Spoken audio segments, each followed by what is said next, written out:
मुंबईच्या कुलाबा सेशन कोर्टातून पोलिसांच्या हाताला झटकून जो आरोपी पळाला होता त्या आरोपीला बोळिंज पोलिसांनी पकडण्यात यश आलेलं आहे. चक्क चहाच्या टपरीवर हा आरोपी चहाच्या मालकाजवळ पैशाचा वाद घालत होता.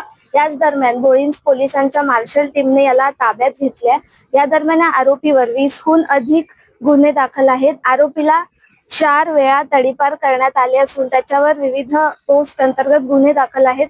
या आरोपीला आता मुंबई पोलिसांच्या हातात देण्यात येणार आहे. तनया मलणकर, आपलं महानगर, विरार.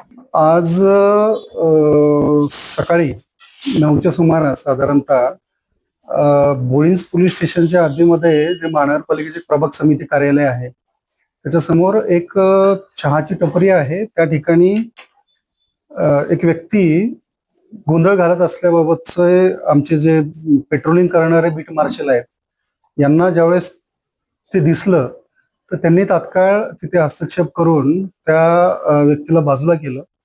त्याच्याकडे विचारपूस करता तो उडवाउडीची उत्तरं देत होता, म्हणून त्याला ताब्यात घेऊन पोलीस स्टेशनमध्ये घेऊन आले होते इकडे.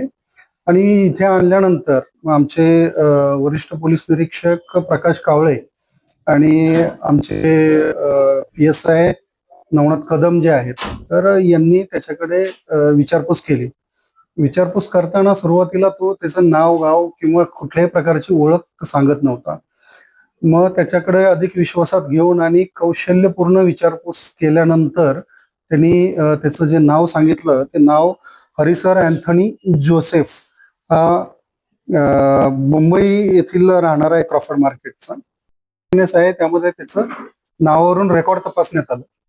हे रेकॉर्ड तपासत असताना त्याच्यावरती अनेक प्रकारचे गुन्हे दाखल असल्याची ज्यावेळेस माहिती समजली त्यानंतर आमचे जे ऑफिसर आहेत यांनी मुंबई पोलिसांशी संपर्क केला.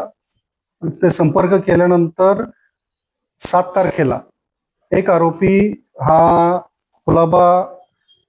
म्हणजे कोलाबा पोलीस स्टेशन मध्ये गुन्हा दाखल आहे आणि हा जो सेशन कोर्ट आहे कुलाब्याचं तर त्या सेशन कोर्ट मधनं 2 दिवसापूर्वी पळून गेला असल्याची माहिती मिळाली होती.